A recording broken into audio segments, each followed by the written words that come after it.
Mateo capítulo 11, versículo 25. Vamos a leer en el nombre del Señor.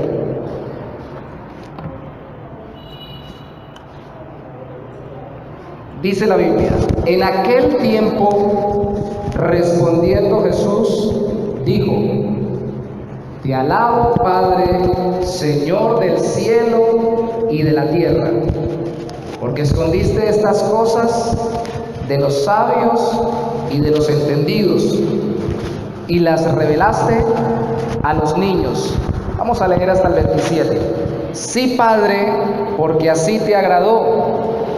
Todas las cosas me fueron entregadas por mi Padre, y nadie conoce al Hijo sino el Padre, ni al Padre conoce alguno sino el Hijo, y aquel a quien el Hijo lo quiera revelar. Oremos. Acabamos de leer, Señor, un texto claro, mi Rey. Tú te tienes que revelar a nosotros y a nuestro corazón para que nosotros te podamos conocer. Y hoy queremos pedirte, Señor, que tú seas hablando a nuestras vidas. No hay, mi Rey, voz más apacible y edificante para nosotros que la voz de tu Espíritu, hablando a nuestro corazón a través de tu palabra, confirmando lo que ya nos has enseñado y mostrándonos aquello que debemos conocer aún. Mi Señor, te necesito. Necesito oír tu voz. Tus ovejas necesitan oír tu voz. Tú has dicho, Señor Jesús, mis ovejas oyen mi voz y me siguen, y yo les doy vida eterna, y nadie las arrebatará de mi mano. Necesitamos oír tu voz para seguirte. Necesitamos oír tu voz para sentirnos seguros, consolados, plenos, satisfechos en ti y en tu amor. Te lo pedimos en el nombre mismo de tu Hijo Jesucristo, Padre. Amén y amén. ¿Cuándo fue la última vez que usted cometió un pecado del cual tuvo que arrepentirse con mucho dolor? No es una buena forma de empezar una predicación, ¿cierto? Preguntar cuándo fue la última vez que usted cometió un pecado del cual tuvo que arrepentirse con mucho dolor. En esta semana, en mi devocional personal, pasé por el adulterio de David con Betsabé. Y ustedes saben cómo se arrepintió David con Betsabé. El Salmo 51 está de testimonio. Ten piedad de mí, oh Dios, conforme a mis rebeliones, conforme a mi maldad. Lávame más y más de mi pecado, Señor. No quites de mí tu Santo Espíritu. Cuando un corazón peca, siendo un creyente tan fiel como David, ¿por qué peca?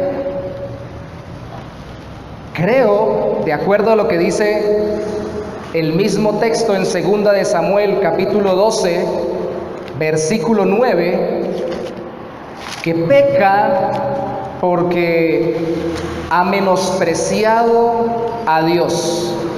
No ha dicho Dios no vale nada. Ha dicho vale más aquello que mi pecado desea que lo que Dios es. 2 de Samuel, capítulo 12, verso 9.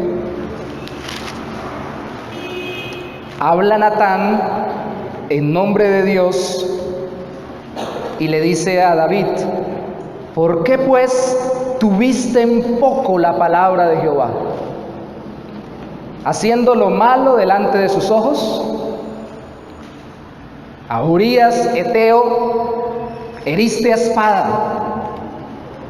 y tomaste por mujer a su mujer, y a él lo mataste con la espada de los hijos de Amón. Por lo cual ahora no se apartará jamás de tu casa la espada, por cuanto, escuche esto, me menospreciaste. y tomaste la mujer de Urías Heteo para que fuese tu mujer.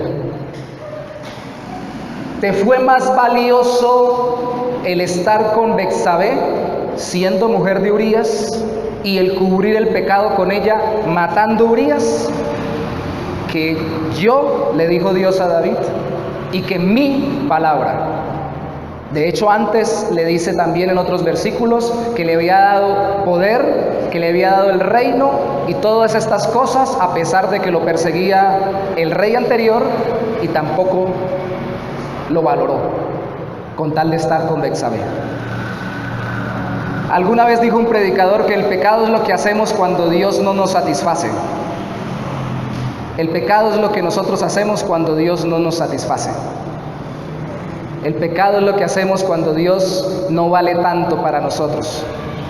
Porque si Dios valiera mucho más, le haríamos caso u obedeceríamos su palabra y no pecaríamos. Piensa en cualquier pecado. Piensa en cualquier cosa, pecado externo o interno, pecado público o privado, pecado físico o espiritual, pecado aberrante delante de los ojos de los demás o respetable y no tan aberrante delante de los ojos de los demás.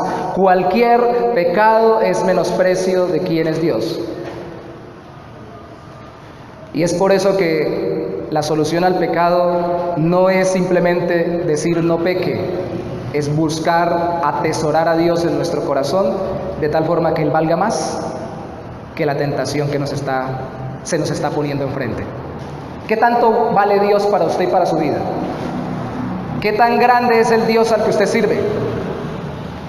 ¿Qué tan glorioso es que de tal forma que cuando usted peca o es tentado a pecar, tiembla frente a la tentación y aun cuando cayere, su corazón se conmueve porque sabe que ha ofendido a un Dios demasiado grande y bueno? ¿Qué tan grande es el Señor para usted? ¿Qué tan grande es el Señor para mí?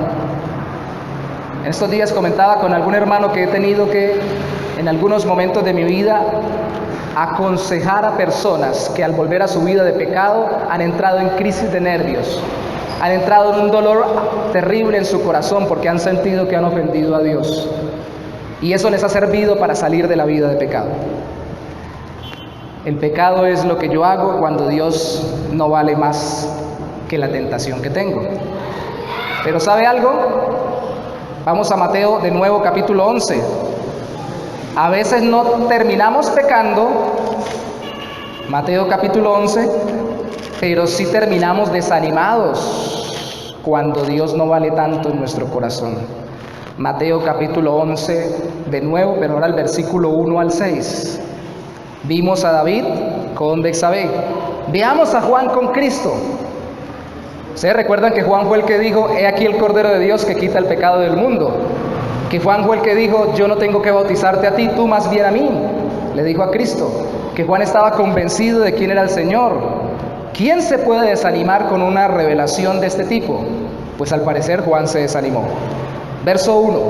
Cuando Jesús terminó de dar instrucciones a sus 12 discípulos, se fue de allí a enseñar y a predicar en las ciudades de ellos. Y al oír Juan en la cárcel los hechos de Cristo, le envió 2 de sus discípulos para preguntarle, ¿eres tú aquel que había de venir o esperamos a otro? Respondiendo Jesús le dijo, id y haced saber a Juan las cosas que oís y veis. Los ciegos ven, los cojos andan, los leprosos son limpiados, los sordos oyen, los muertos son resucitados y a los pobres es anunciado el Evangelio. Eso está en Isaías capítulo 35, versículos 5 al 6. Eran las marcas que tenía que tener el siervo de Dios, el Mesías o Salvador. ¿Qué pasó con Juan? ¿Qué pasó con Juan? ¿Lo metieron preso? Después de meses de estar predicando el arrepentimiento, después de meses de Jesús ya estar, después de predicar Juan, predicando y estableciendo el reino, y Juan no entiende. ¿Cómo es posible, si ya llegó el Salvador que yo anuncié, que yo esté preso? y se confundió. Su corazón se desalentó y dijo: ¿es usted o espero a otro? ¿Sabe que el corazón del creyente, del cristiano, a veces se desanima en servir a Dios y deja de ver tan grande y tan glorioso a Dios por medio de Cristo, que busca otras, entre comillas, opciones para avivar su vida espiritual, para sentirse más alegre, más dinámico, más gozoso, más satisfecho en Dios? ¿Qué hacemos? Ustedes se han dado cuenta, para poner ejemplos gráficos, que yo a veces predico abajo, a veces predico arriba. Un día esto voy a predicar colgado del techo para cambiar las formas, para que no nos esquematicemos de una sola forma. Porque es que nosotros los seres humanos somos así y pensamos que en el cambio de las formas es que está el secreto. Si lo hacemos así, si lo hacemos asá, si lo ponemos arriba, si lo ponemos abajo. Primero canciones lentas, hermanos, luego no, primero canciones rápidas, luego no, primero el culto todo mirando para acá, luego todo el culto mirando para allá, luego mirando para el cuadro, luego esto, luego aquello, luego lo otro. La vida devocional, oro en la mañana, oro en la noche, luego oro en la madrugada. Es cierto que como somos cambiantes tenemos que buscar modificar nuestras costumbres para no quedarnos quietos, pero ahí no está el secreto de la vida cristiana. Porque ni Juan, que tuvo a Cristo enfrente, que lo reconoció como el Salvador y que lo veía glorioso, dejó de buscar otras opciones para avivar su corazón cuando tuvo una dificultad, una circunstancia que lo puso a dudar. Yo estoy preso, Jesús es el Salvador, ¿por qué no me saca de aquí? Podría haber pensado, ¿cierto?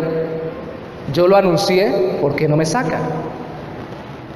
Créanme, hermanos, que también pasa con los hijos de Dios. Dejamos de ver a Cristo tan grande y a Dios por medio de Cristo tan glorioso.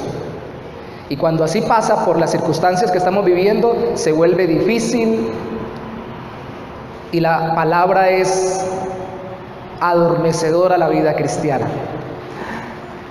Vamos a orar. Vamos a orar. Vamos a ayunar. Falta que un día cuando lleguemos a ayuno digamos: vamos a hacer ayuno, pero vamos a desayunar algo primero para hacer ayuno con desayuno, para hacerlo mejor. Vamos a hacer tal cosa, vamos a hacer tal otra, vamos a hacer tal otra. ¿Y dónde está la pasión? ¿Dónde está el ánimo? ¿Dónde está la alegría? ¿Dónde? En que ahora lo vamos a hacer distinto. Sí, pero eso es mientras nos acostumbramos a como lo estamos haciendo ahora. Y luego cuando nos acostumbremos, cambiémoslo otra vez, porque las circunstancias son distintas. ¿Qué hubiera hecho usted en el lugar de Juan? Hay un hermano que es médico, que tiene un ministerio carcelario, y él me comentaba que le ha predicado a mucha gente en las cárceles. Entra a todas las cárceles aquí en Bucaramanga. Y me hablaba de un pastor que metieron preso, como me hablaba de varias personas que al final terminó siendo una falsa acusación, algo que no era real. ¿Qué haría usted si fuera preso como Juan? ¿Dónde quedaría su ánimo? ¿Qué haría la Iglesia Bautista del Buen Pastor si el pastor lo meten preso? Si me visitan, hermanos, por lo menos, ¿sí? ¿Qué haría? ¿Qué pasaría? ¡Ay! Ahora lo metieron preso, tras de que estamos como estamos, y ahora el pastor lo meten preso. Peor. Tuve la oportunidad de conocer al pastor Cristóbal, el de Popayán. El pastor Héctor lo conoce y algunos hermanos aquí lo conocieron. Que dijo, él me corroboró que él, como se hace con indigentes, se hizo con indigentes afuera hace unos años atrás, y luego se paró a predicar en el tiempo del pastor Miguel Ángel.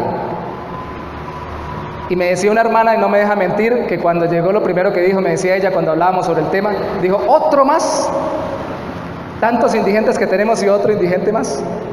Y el indigente se levantó y era un pastor que venía a predicar. ¿Qué hacemos cuando hay algo más, además de las circunstancias adversas que estamos viviendo? ¿Nos desanimamos o recordamos cuán grande es nuestro Dios y nuestro Salvador para que nuestro corazón se aliente y no se desanime? Tenemos solo esas dos opciones. Pero eso no solamente le pasó a Juan, siendo cristiano, le pasa a todas las personas inconversas cuando no quieren convertirse a Cristo. Capítulo 11, versículo 7, leamos en el nombre del Señor. Dice: mientras ellos se iban, los discípulos, comenzó Jesús a decir de Juan el Bautista, a la gente: ¿qué salisteis a ver al desierto? ¿Una caña sacudida por el viento? ¿O qué salisteis a ver? ¿A un hombre cubierto de vestiduras delicadas? He aquí, los que llevan vestiduras delicadas en las casas de los reyes están. Pero ¿qué salisteis a ver? Tercera vez que lo pregunta a la gente. ¿A un profeta? Sí, dice Jesús. Ojo, acababa de corregir a Juan a través de sus discípulos con la palabra, pero aquí lo corrobora, él es un profeta. Sí, os digo, y más que profeta. Porque este es de quien está escrito: he aquí yo envío mi mensajero delante de tu faz, el cual preparará tu camino delante de ti. Era el precursor de Jesús. De cierto os digo, entre los que nacen de mujer, no se ha levantado otro mayor que Juan el Bautista. Era el más grande de todos los profetas. Pero escuche esto: pero el más pequeño en el reino de los cielos, mayor es que él. El más sencillo de los creyentes en Cristo viene a tener tal sabiduría dada por Dios, tal posicionamiento dado por el Señor espiritual, que es más grande que el más grande de todos los profetas del Antiguo Testamento.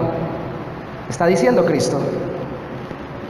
Desde los días, escucha esto, verso 12, de Juan el Bautista, o sea, de que él empezó a predicar hasta ahora, el reino de los cielos sufre violencia y los violentos lo arrebatan, porque todos los profetas y la ley profetizaron hasta Juan.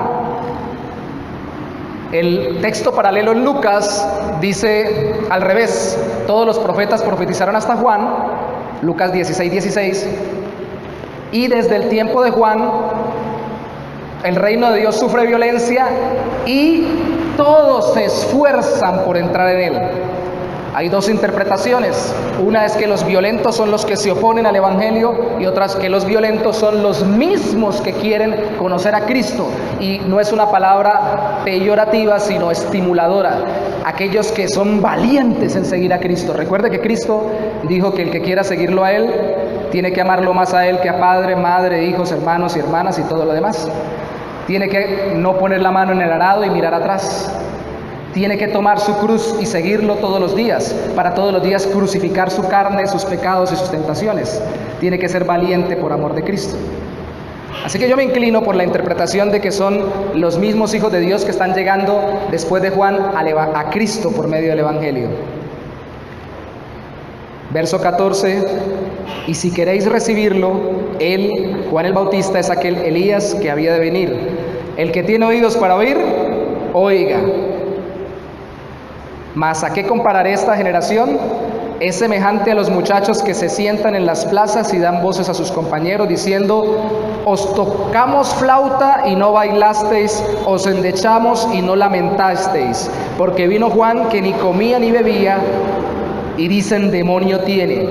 Vino el Hijo del Hombre que come y bebe, y dicen: he aquí un hombre comilón y bebedor de vino, amigo de publicanos y de pecadores, pero la sabiduría es justificada por sus hijos. Al que no se convierte a Cristo, ni que le canten, ni que le bailen, ni que comamos y bebamos, ni que no comamos, ni que no bebamos. El que quiere oponerse al reino de los cielos y cierra su corazón ante la predicación del Evangelio de Cristo, no importa qué tan bonito se lo pinte usted. Tenemos la obligación de hacerlo claro, tenemos la obligación en el Señor de hacerlo con mansedumbre, con sabiduría, guiados por el Espíritu Santo, pero ni por mucho que lo adornemos, la persona se convierte a Cristo. Tiene que haber un poder sobrenatural, que es la obra del Espíritu de Dios, para que Él se convierta, porque el que se cierra, no importa que usted le cante o le baile. ¿cierto? Yo tenía, para ilustrarlo, porque cuando uno lo lee en la Biblia suena como raro, tengo un primo que cuando estaba pequeño él entró al circo. Hablábamos con un tío político que lo convirtió en el hombre foca. Cargaba las cosas en la barbilla, pero también de vez en cuando hacía de payaso, y para ganar platica iba a las fiestas de payaso. Y un día yo lo vi en una fiesta de piñata haciendo de payaso, y como el payaso es el burlador, a veces no es gracia de él sino burlándose de los demás, él aprendió fue eso, y pasó a los niños al frente a hacer una actividad, una dinámica. Niños al frente, y siempre el niño inquieto, ¿no? El que no se queda quieto y salta y brinca y todo lo demás. Entonces él de payaso, para burlarse y hacer reír a todo el mundo: niño, quieto, y le pegó un pellizco, que se quede quieto, y todo el mundo se reía. Y al rato estaba dando las instrucciones, y cuando lo vio tan quieto le dijo: ¿y ahora por qué está tan quieto? Y volvió y lo pellizcó. ¿Qué está haciendo que está tan quieto? Malo porque se movía, malo porque se quedaba quieto. Los que escuchan el Evangelio, malo porque usted ore mucho, malo porque cante mucho, malo porque cante rápido, malo porque cante lento, malo por esto, malo por aquello, malo por lo otro, malo por lo otro.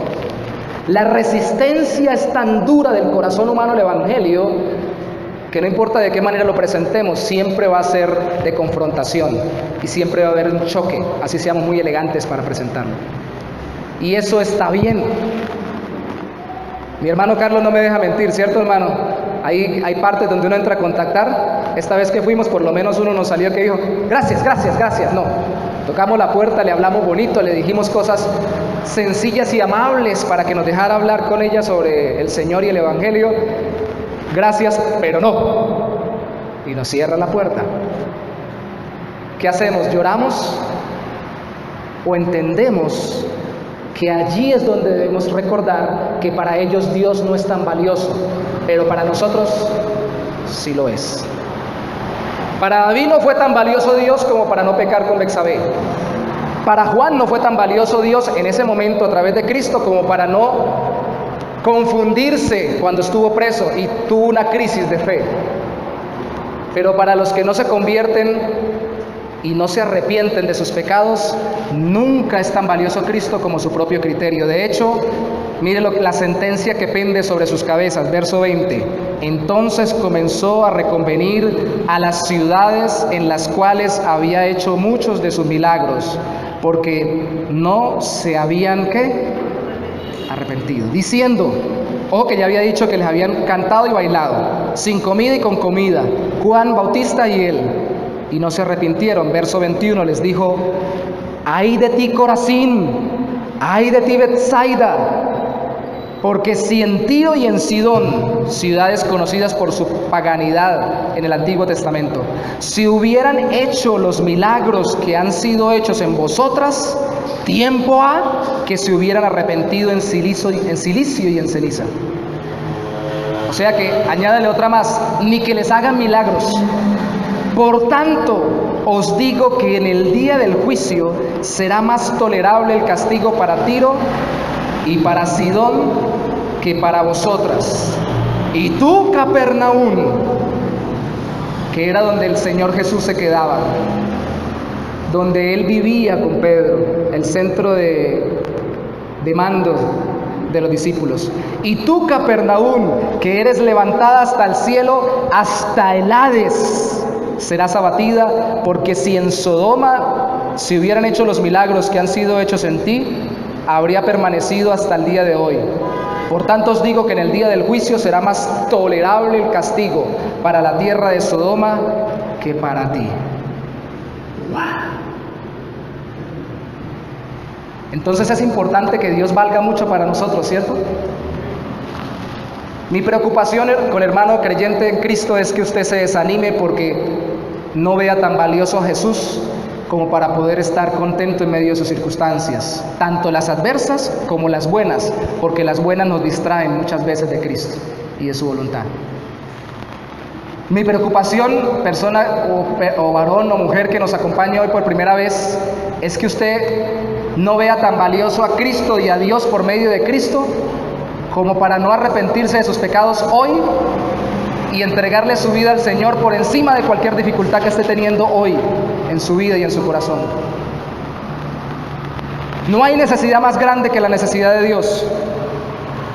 Para vivir la vida cristiana abundante se debe vivir asombrado con Dios más que con cualquier cosa, persona o actividad que Él nos haya permitido tener a nuestro lado. Dios está más allá de nuestras expectativas y así se nos revela para que vivamos adorándolo para su gloria. Dios tiene que estar más lejos de lo que nosotros pensamos o imaginamos. Dios tiene que ser más profundo, más alto, más ancho, como dice la carta de los Efesios, en su amor y en todos sus atributos, como para que nosotros podamos vivir agradecidos y apasionados con Él. Dios tiene que ser más grande.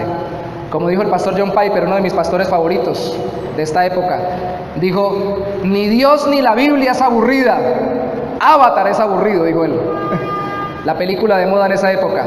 Y ahorita que con mis hijos hemos visto las películas de Marvel, todas las películas de Marvel, con todos sus héroes incluidos, son infinitamente más aburridos que Dios y su gloria.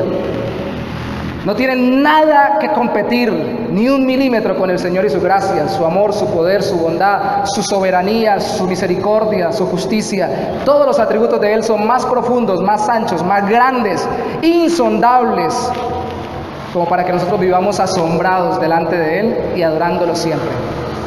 Si no tenemos un Dios tan grande como para que nos haga caer de rodillas, no viviremos ni orando ni predicando su palabra. Necesitamos tener un Dios así de grande, no un Dios chiquito. Iglesia chiquita, Dios chiquito. Pero si iglesia chiquita, Dios grande, Dios hace grandes cosas en esa iglesia chiquita. Y no estoy hablando solo en números, estoy hablando en todos los aspectos. Amén. Porque debemos vivir entonces asombrados en adoración. Primero, porque Dios es... Solo 2 puntos. Qué introducción tan larga, ¿no? La planeé así, hermano, no se preocupen. Los 2 puntos son muy cortos. Primero, porque Dios es, por esencia, escucha esta palabra que no está en el texto, misterioso.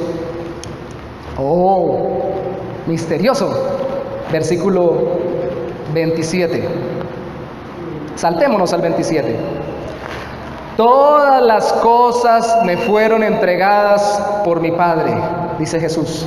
Y nadie viene del original griego que significa nadie, conoce al Hijo sino el Padre.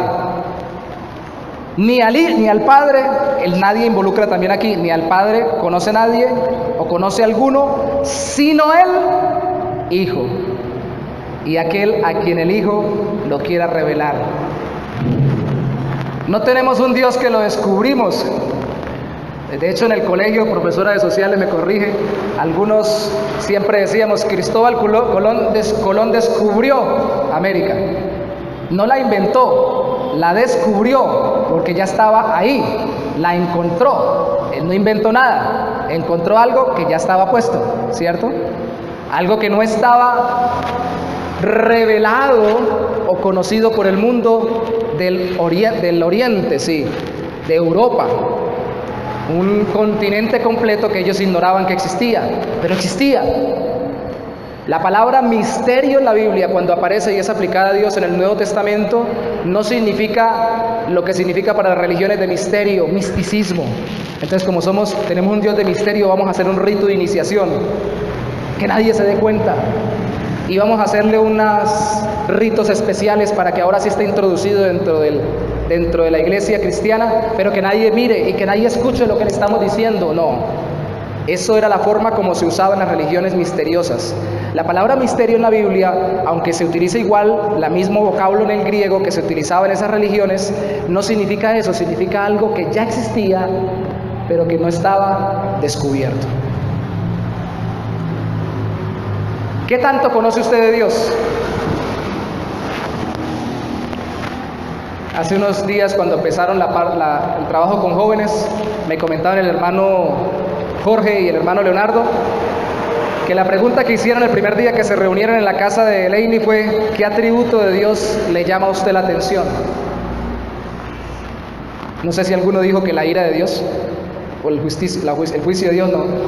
Alguno dijo la misericordia, seguramente. Otro, el amor. ¿Qué tanto conoce usted el amor de Dios?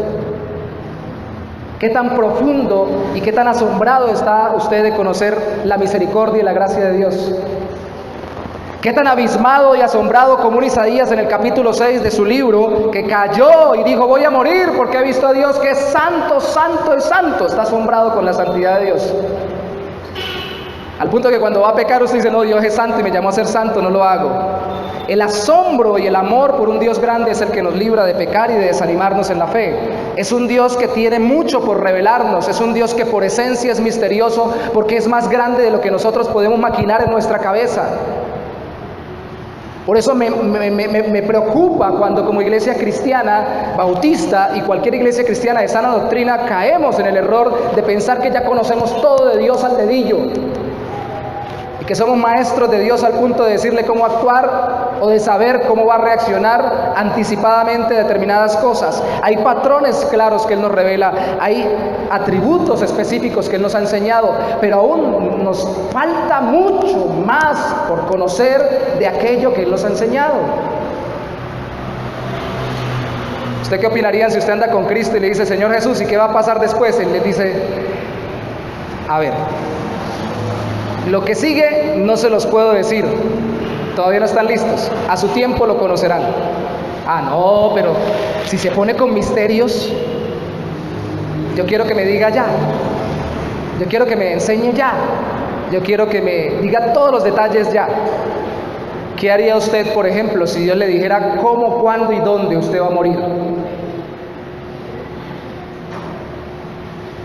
¿Qué haría con esa información? Yo conocí un hombre que fue contagiado de SIDA, Dios lo sanó, hizo un milagro en él después, pero cuando dio el testimonio en la iglesia donde yo lo conocí, llevaba 10 años sufriendo porque sabía que tenía el VIH y apenas tenía unos cuantos meses de desarrollar el síndrome, el SIDA. Enfermo solo tenía unos meses, pero tenía 10 años sufriendo porque sabía que ya pronto iba a morir, y eso que no sabía la fecha exacta. ¿Se da usted cuenta que no estamos capacitados para manejar tanta información de una vez? ¿Y se da cuenta que Dios nos diseñó para ser necesitados de aprender cada día más y más de Él y conocerlo más a Él? ¿Se da cuenta que debemos tener hambre y sed de Dios, de su gracia, de sus atributos y de su presencia? ¿Se da cuenta que Dios nos diseñó para que nosotros entendamos de que Él es conocido, Dios Padre, por solo Dios Hijo, y Dios Hijo conoce a Dios Padre? ¿Se da cuenta que es un solo Dios? Y ya empiezo a que nuestras cabezas tiendan a explotar. Un solo Dios que tiene dentro de sí mismo una relación entre varias personas. Está el Padre y está el Hijo, de acuerdo a este versículo. No son dos dioses, es un solo Dios. Pero no es una persona. Por lo menos en este versículo habla de persona del Padre y persona del Hijo. ¿Se da cuenta que ya el cerebro nuestro tiende a explotar? Dijo alguna vez Atanasio, si no estoy mal, el que quiera negar la Trinidad perderá su alma, pero el que quiera entenderla totalmente va a perder la cabeza, va a perder la mente. Porque no es imposible para Dios lo que es posible para nosotros. Él mismo lo ha dicho. Y no es imposible no solamente hacer lo que nosotros no hacemos, sino ser lo que nosotros no somos. Porque Él es Dios. ¿Por qué la iglesia insiste tanto en seguir con el dogma de Padre, Hijo y Espíritu Santo? ¿Por qué no simplemente adoptamos una de las dos posturas que son más sencillas? Modalismo, sabelianismo, solo el Padre Dios, arrianismo y sus corrientes modernas. Modalismo que dice, bueno, es que Dios a veces es Padre, Dios a veces es Hijo, Dios a veces es Espíritu Santo. O arrianismo, Dios solo es el Padre y el Hijo es un Dios con D minúscula, un ser menorcito, y el Espíritu Santo es una fuerza como la corriente eléctrica. Humanamente hablando me pasa lo mismo que con la consejería. Cuando yo voy a aconsejar a alguien, hago este paréntesis y le digo, yo no quiero meterme en su vida personal, pero Dios me ha mandado a que abundemos en este aspecto de su vida para poder tratar con Él en el Señor. Humanamente hablando, yo quisiera decirles cualquiera de estas dos opciones que son fáciles de entender para la mente, pero resulta que la Biblia, en este texto y en muchos otros más, me hablan de que el Padre y el Hijo son dos personas distintas y se relacionan entre sí. Y en textos como Romanos capítulo 9, versículo 5 me dice de Jesucristo, el cual es Dios sobre todas las cosas. O en Tito, como dice el verdadero Dios y la vida eterna, hablando de Cristo. Y del Espíritu Santo no solamente me dice que es Dios, que es el Espíritu de Dios, sino también me dice en otro texto que Él se entristece cuando nosotros pecamos. Que Él es el que les dijo a los apóstoles que ungieran a Pablo y a Bernabé para enviarlos como misioneros. Y que no solamente es una fuerza, sino que es una persona que piensa y decide. ¿Cómo hago yo? Díganme ustedes, hermanos. ¿Cómo hace usted cuando ve que es un solo Dios desde el Antiguo Testamento hasta el Nuevo, pero que al mismo tiempo el Hijo, el Padre y el Espíritu Santo se presentan como Dios, no siendo tres dioses, sino estando relacionados entre sí? ¿Qué hacemos? Eso es como si mi hermano Carlos se me presentara con bigote. No lo conozco con bigote, hermano, yo sé. Usted lo tuvo alguna vez. Hermano Carlos, no me gusta con bigote. Vaya para la casa a afeitarse. Pero hermano, yo sí quiero tener bigote. ¿Cómo hago si él quiere presentarse así? Y más tremendo, no es dejarse o no dejarse el bigote. Si él es así, si su corazón es de determinada forma, si sus tendencias naturales son de determinada forma, si es algo que ni siquiera él se puede afeitar como el bigote, sino que es intrínseco a su propio ser, ¿cómo quiero yo hacerlo cambiar? ¿Y cómo queremos que Dios se cambie y se forme a nuestro propio molde? Comprensible y entendible. Por eso cada vez que Dios me vuela el cerebro pensando en Él y en lo que Él es, yo digo, gracias Señor, yo tengo que adorarte. Por eso Pablo, pensando ni siquiera en quién es Dios, sino cómo actúa y cómo salva en Romanos, al final del capítulo 11, dice: oh profundidad de las riquezas y de la sabiduría de Dios, cuán insondables son tus juicios e inescrutables tus caminos. Hermanos, Pablo estaba escribiendo la revelación de quién es Dios y cómo actuaba, y tenía que parar de escribir para postrarse a adorar. Para postrarse a adorar. Para postrarse a adorar. Yo quisiera que estuviéramos predicando y cantando y de tal forma contemplando al Señor a través de las letras y de la meditación en Él, bíblicamente hablando, o predicando o orando, que tuviéramos que parar y simplemente callarnos la boca y contemplar lo glorioso que es Él en cualquiera de sus atributos. ¿Cuándo fue la última vez que nos pasó eso? En oración. ¿Cuándo fue la última vez que alguno de los atributos o de los aspectos de Dios o de quién es Él nos tuvo que hacer enmudecer en oración? Y decir: Señor, tú eres misterioso, te has revelado hasta cierto punto, pero todavía hay mucho de ti que no has revelado, y de lo que has revelado hay mucho que tienes que iluminar mi entendimiento para conocerlo mejor. Y te quiero conocer y te quiero servir. Ese creyente no se desanima, ese creyente vive apasionado, aún en las circunstancias más adversas. ¿Sabe qué pasa con esto? Esto nos indica que el Señor es el Dios verdadero, porque va más allá de toda comprensión, en el sentido de comprenderlo a detalle, y de compresión, en el sentido de comprimirlo o encajarlo.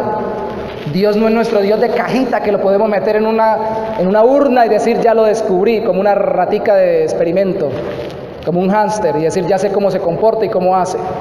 No lo podemos encajonar. De hecho, lo que pasó con Juan fue eso. Juan se encajonó y dijo: Señor Jesús, estoy preso. Vaya, pregúntenle a Jesús, ¿por qué yo estoy preso? Y si Él ya lo anuncié y Él ya llegó. No entiendo. Cuadriculado. Si Él es el Salvador, Él es el Mesías, yo lo anuncié, soy el precursor, yo fui el que vine con el espíritu de Elías, de la misma forma que Él, predicando para que viniera el Mesías, como lo decía la profecía. ¿Por qué Él no me saca de aquí ya?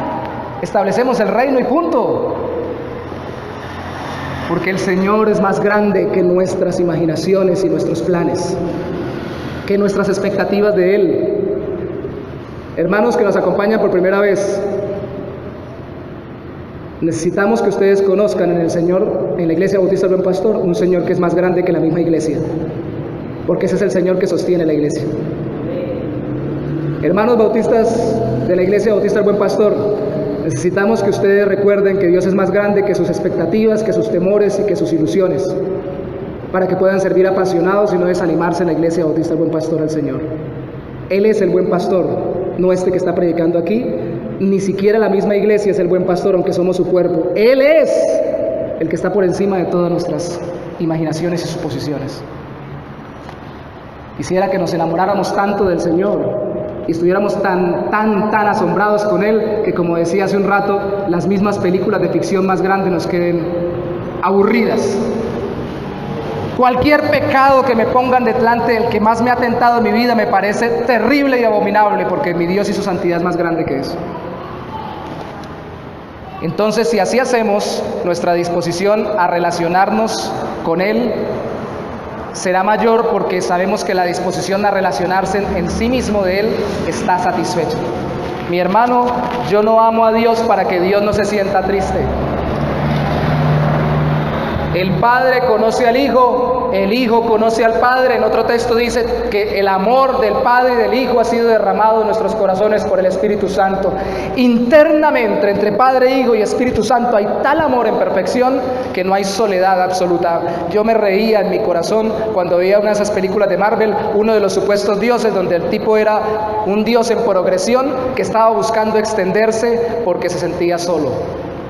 Dios no está amargado y sentado triste porque nadie se convierte. Dios en sí mismo, por el hecho de ser intratrinitario, está satisfecho consigo mismo. El Padre ama al Hijo, el Hijo ama al Padre, y el testimonio en nuestro corazón es el amor que nos ha sido derramado por medio del Espíritu Santo. No hay soledad, ni amargura, ni tristeza en el corazón de Dios. Cuando usted ama a Dios, es porque Él lo amó primero, no porque Él esté mendigando amor. Necesitamos tener un Dios así de grande, ¿sí o no? Un Dios así de grande, un Dios glorioso, para que nosotros también nos comprendamos y nos relacionemos. Si así es Dios, que nos introduce en su relación con Él, entonces nosotros nos podremos relacionar mejor, nos comprenderemos mejor.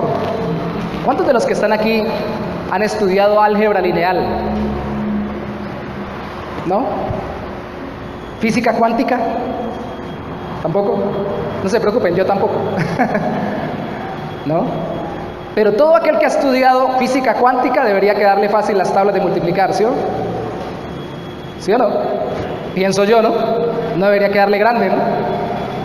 Igual que aquel que ha estudiado ingeniería, debe quedarle sencillo poner un ladrillito, ¿no? ¿Sí o no? Estudió ingeniería para colocar bases y puentes y establecer edificios y grandes megaconstrucciones, pues debe quedarle fácil por lo menos saber cómo se echa una pared y pedirle y planearlo, ¿no? Cuando nosotros conocemos más y más y más al Señor y nos relacionamos mejor y más profundamente con Él, nos queda más y mejor la relación entre nosotros mismos.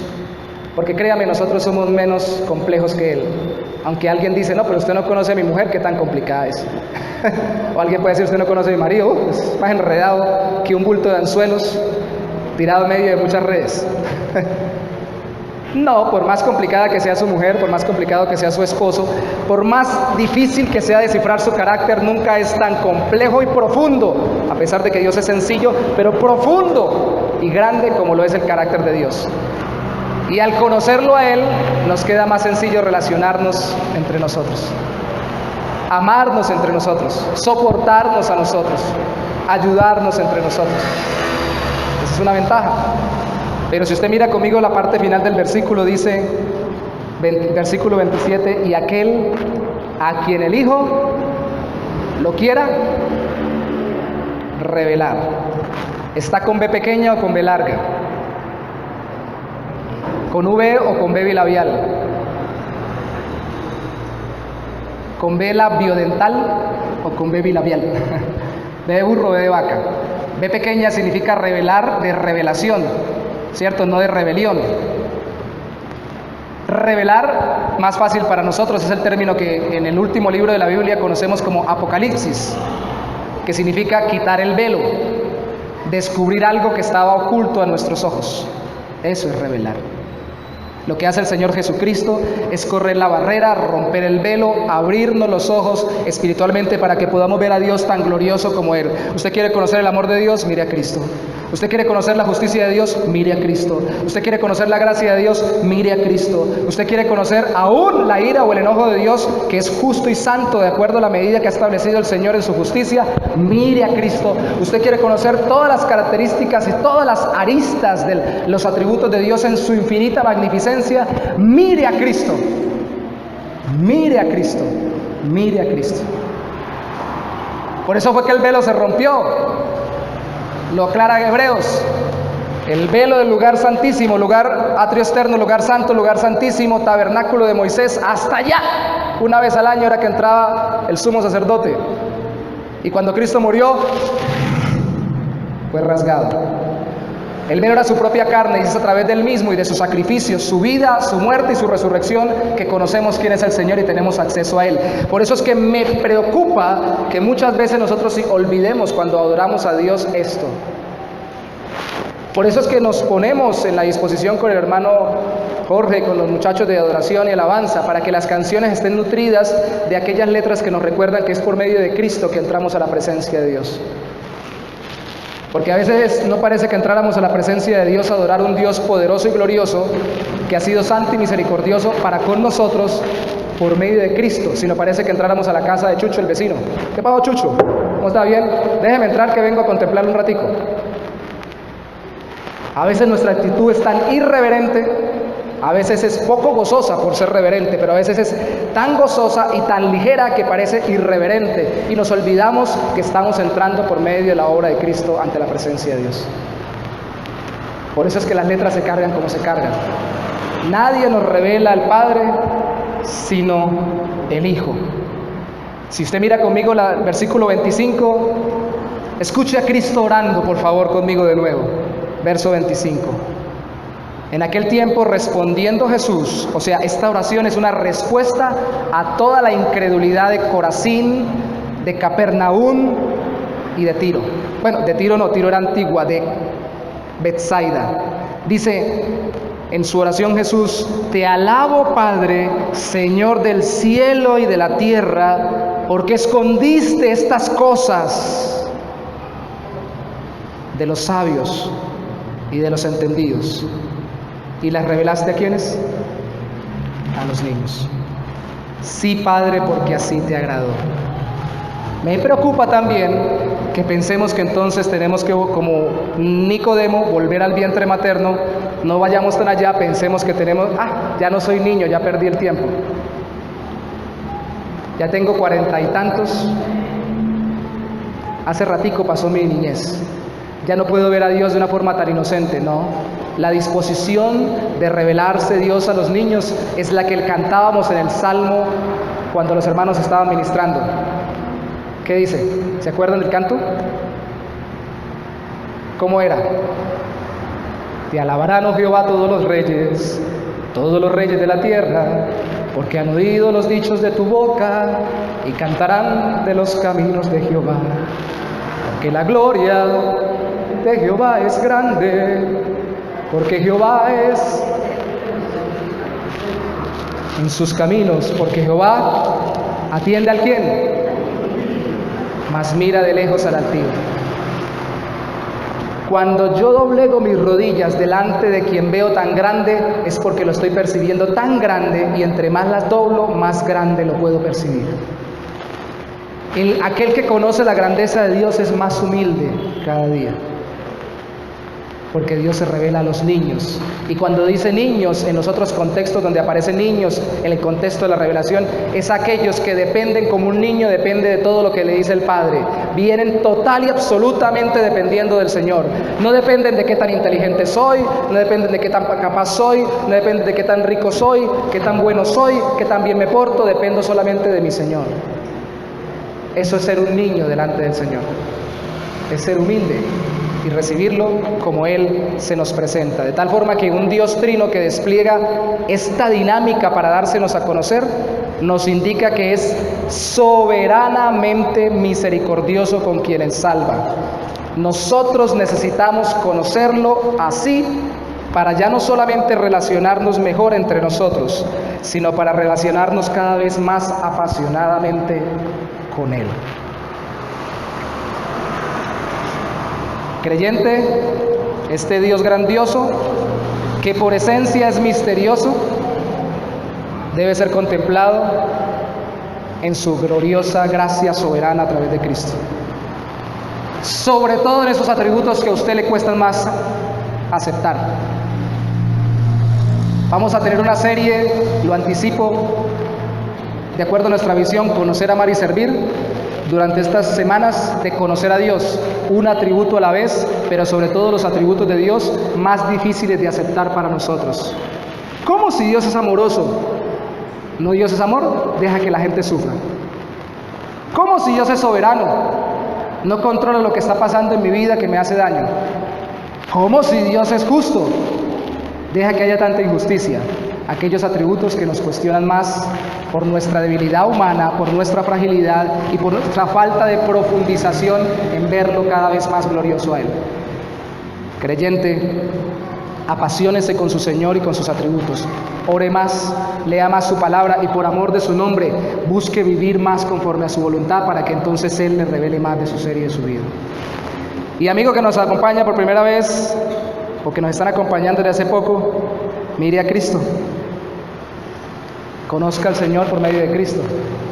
Arrepiéntase de sus pecados por medio de Cristo. Entienda que Cristo es glorioso y sepa que el Señor es el glorioso en este lugar. Si es así, abandone sus pecados y confíe en Él para su salvación y su vida eterna. ¿Qué dicen si oramos? Pongámonos en nuestras pies, por favor, en esta mañana.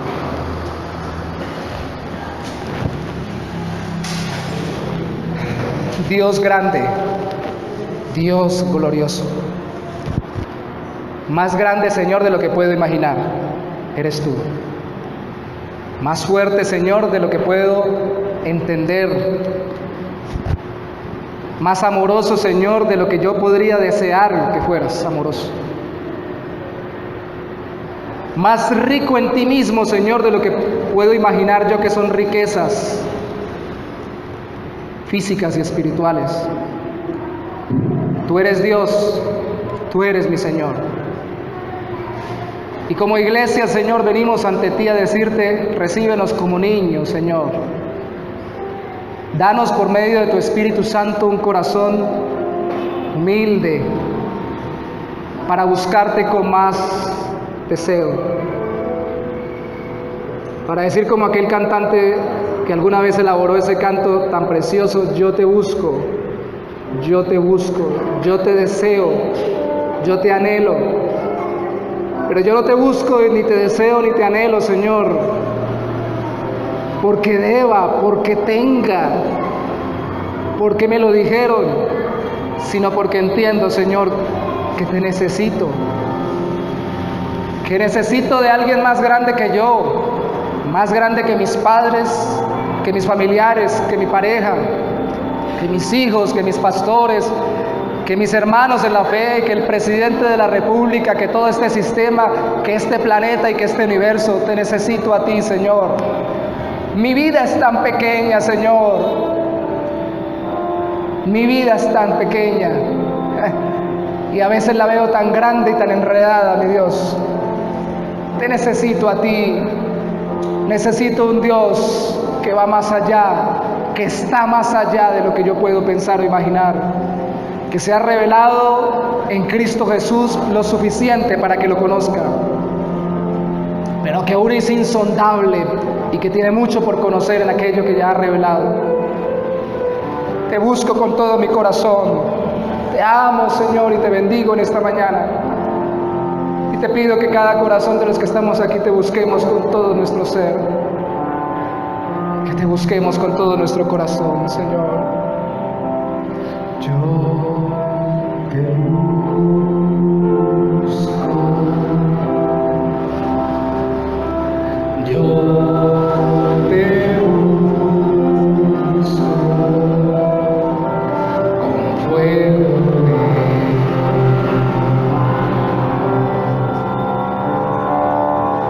mi corazón.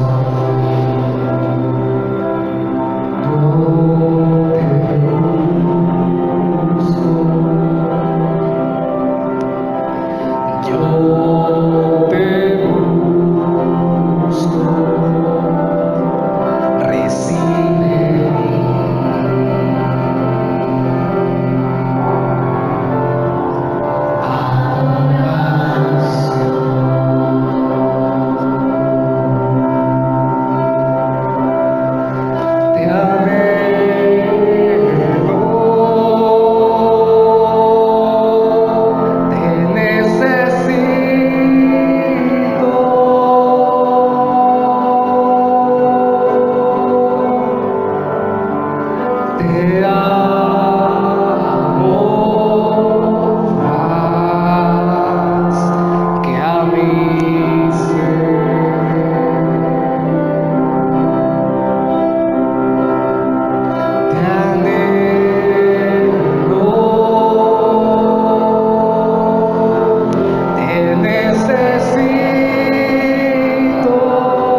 Señor, una vez más, yo te busco con todo el corazón.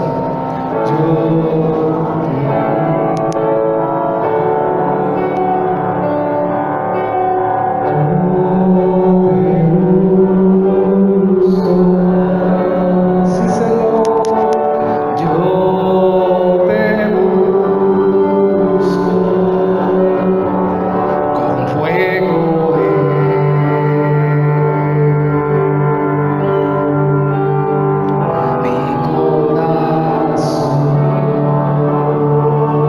Sí, Señor, yo te busco, yo te busco, yo te busco, yo te busco, recibe mi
Si en esta hora le dice con sus propias palabras al Señor, mientras suena la melodía, le dice: Señor, te amo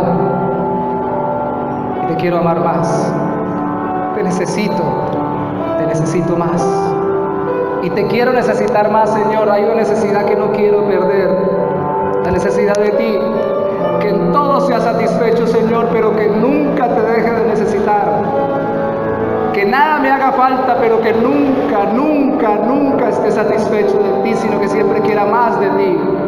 Satisfecho sí en lo que tú me vas dando, satisfecho sí con lo que me vas revelando de ti, pero cada día deseoso de más y más y más, de conocerte, de amarte, de servirte, de vivir conforme a tu voluntad.